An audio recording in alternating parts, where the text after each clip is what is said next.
本日は動画を開いてくださりありがとうございます。サラリーマン投資家道のりです。今日は購入している投資信託や ETF をこれからも買い続けていいものなのか不安になることがあると思いますので、他の国やアメリカではどのようなインデックスファンドに人気があり購入されているのかを見ていきます。後半ではアメリカ株は円安による恩恵を受けていますが、過去の40年のドル円の推移より今後の為替動向についてもお話ししますので、気になった方はぜひ最後までご視聴くださいますようお願いします。それでは本日の動画の内容はこちら。23年度10ヶ月間の運用結果。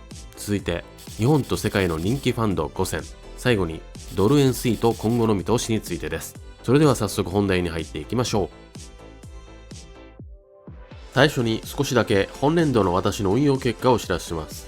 23年3月より海外の証券口座で積み立て投資した結果、運用額は24年1月4日時点で 21,818 ポンド、日本円で約410万円、含み益はプラス1,818ポンド、約34万円、プラス 8.6% 増の結果になっています。10月26日にはアメリカ個別株の暴落もあり、マイナス 2.6% と落ち込みましたが、保有しているアメリカ、インド、ヨーロッパ、日本、ETF がいずれもプラスの成績です。特にナスダック100がプラス 20% 超えと群を抜いてくれています。アメリカ個別株はグロースを狙い勉強を兼ねて購入していましたが、日々下がり続けましたので、今週ついに全14銘柄すべて売却しました。23年3月からの運用結果はマイナス388ポンド、マイナス 13% の損失でついに終止符が打たれました。売却したお金は日本株のポートフォリオ率を上げたかったので、日経平均の指数に連動する日経225の ETF を一括購入しました。経費が 0.11% とアメリカ ETF に比べると少し割高ですが、今後コツコツと積み立てしていこうと思っています。さて、最新の保有株式のポートフォリオはこちらになります。アメリカに 48%、インドに 23%、ヨーロッパに 14%、日本に 13%、その他 2% です。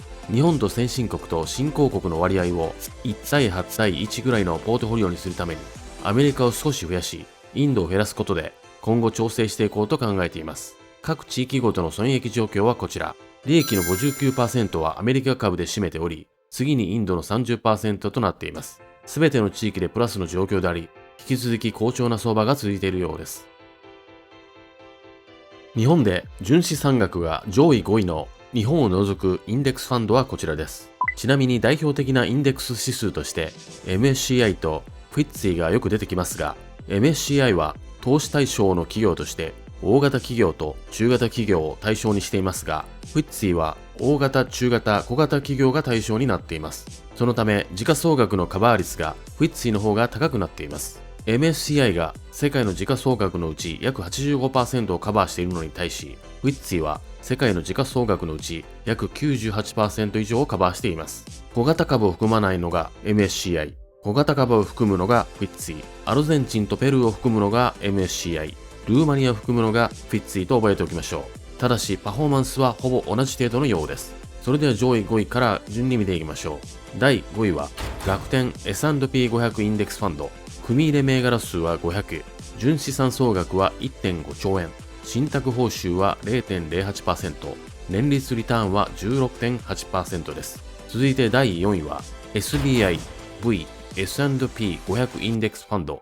こちらも S&P500 をベンチマークとしており、純資産総額は 1.9 兆円、信託報酬は 0.06%、年率リターンは5位の楽天インデックスファンドと同等で 16.8%。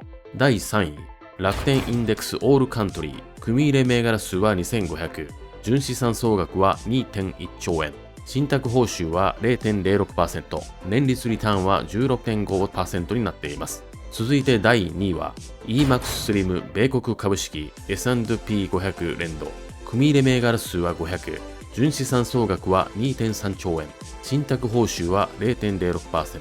年率リターンは 16.8% です。そして堂々の第1位は EMAX スリム全世界株式オールカントリー。組入れ銘柄数は2500。純資産総額は 2.6 兆円。信託報酬は 0.06%。年率リターンは 16.5% です。こちらのチャートは大人気の EMAX スリムのオルカンと S&P500 の伸長率を円ベースで2020年起点で表していますが、円安の影響でドル建て資産は現時点で S&P500 はプラス 100% 増、オルカンもプラス 73% 増になっています。ただし、元のドル化ベースではそれぞれプラス 47% と 28% になっていますので、ドル高、円安による恩恵を受けているようです。ここで過去のドル円の為替傾向を1980年から遡って見てみます。40数年前は1ドル200円の時もありましたが、ご覧のグラフのようにドル円は円高、円安をある一定期間で交互に繰り返していることがわかります。傾向として円高ピークから円安ピークへの転換期間は2年から3年、7回発生しています。それに対し円安から円高転換期間は2年から6年で6回発生。最も円安となったポイントから次に円安に戻るまでの円高の期間が長く続いたような傾向です。直近では円高ピークの2020年の106円よりアメリカの金融引き締めですでに3年間円安が進んできており、過去の歴史を振り返ると今年アメリカが急激に不景気に向かうと円高に向かう可能性があり、その傾向は長く続くかもしれませんので、新NISAを機会に本格的に米国投資を始める方は時間の分散投資が良いのかもしれません。今度は日本を含めた日本の純資産額の上位5位のインデックスファンドを紹介します。第5位は SBI、V、トピックスインデックスファンド。組入れ銘柄数は約2000社。純資産総額は 1.9 兆円。信託報酬は 0.06%。年率リターンは 9.9% です。第4位は再び楽天のオルカンが SBI のトピックスインデックスファンドより純資産額とリターンで上回っています。続いて第3位は EMAX スリム、米国株式 S&P500 が日本のファンドを入れると順位を一つ落としていますが、ファンドの歴史が浅いのにもかかわらず 2.3 兆円を集めて EMAX スリムシリーズの信託報酬の安さは長期投資家には大きな魅力のようです。第2位は EMAX スリム国内株式トピックス。組入れ銘柄数は約2000社。純資産総額は 2.6 兆円。信託報酬は 0.14%。年率リターンは 9.80% です。そして堂々の第1位は EMAX スリム全世界株式オールカントリー日本のインデックスファンドを抑えて堂々の1位です。2位のトピックスとは同じ純資産額ですが、やはり圧倒的な経費の安さが目につきます。組入れ銘柄数は2500、純資産総額は 2.6 兆円、信託報酬は 0.06%、年率リターンは 16.5%、年率リターンも日本は圧倒しているようです。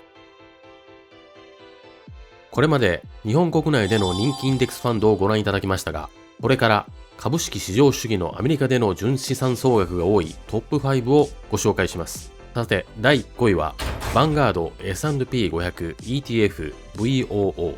組入れ銘柄数は500。純資産総額は 162.8 兆円。信託報酬は 0.03%。年率リターンは 16.80% です。第4位はiShares MSCI ACWI ETF。組入れ銘柄数は約4000社。純資産総額は296兆円。信託報酬は 0.03%。年率リターンは 16.6% です。続いて第3位、ヴァンガードトータルストックマーケット ETF VTI。組入れ銘柄数は約2500社。純資産総額は 281.2 兆円。信託報酬は 0.32%。年率リターン 16.5% です。第2位はインベスコ999ナスダック100。組入れ銘柄数は100。純資産総額は 310.8 兆円。信託報酬は 0.20%。年率リターン 23.10%。そして第1位はアメリカで最も購入されているインデックスファンドはヴァンガードトータルワールドストック ETF VT。組入れ銘柄数は9000。純資産総額は 340.4 兆円。信託報酬は 0.08%。年率リターンは 16.3% です。同じアメリカやのにナスダックとか S&P500 とか CRSP とかあるけど、簡単に説明してほしいんやけど。このピラミッドの図のようにアメリカ全体に連動する指数が CRSP、いわゆるクリスプと言われ、四半期ごとに審査をパスした500社を対象にしたのが S&P500。米国以外も含むハイテク株中心のナスダックの構図になっています。3位と5位の全米に幅広く投資する VTI と500社に特化した VOO の信託報酬が 0.03% で最も安く、年率リターンも 16% を超えています。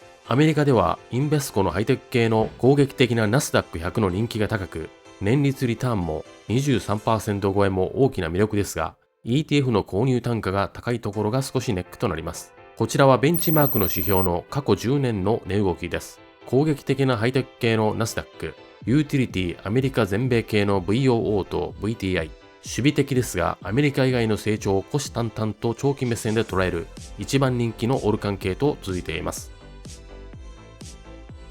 番外編ですが、ヨーロッパでの人気インデックスファンドも簡単にご紹介します。第1位は、ヴァンガード、FTSE、フィッツィ、ヨーロッパ ETF。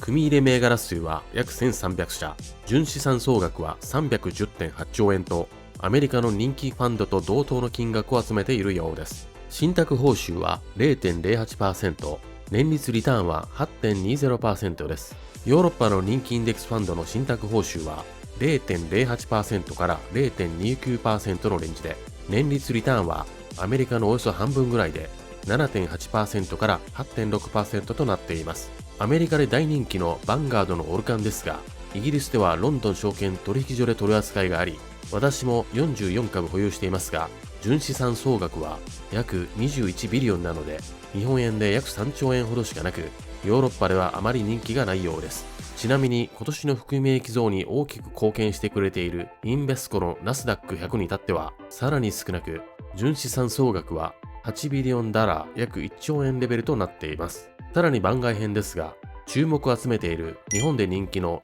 インドのインデックスファンドはこちらです。私も保有しているロンドン証券取引所で取引されている MSCI インディアをベンチマークとする MSCI インディアの ETF の経費率は 0.72% ですが、日本のインデックスファンドの信託報酬は 1.5% で2倍以上になっているので、かなり高めになっていると思います。まだ日本では価格競争が起こっていないのでしょうか。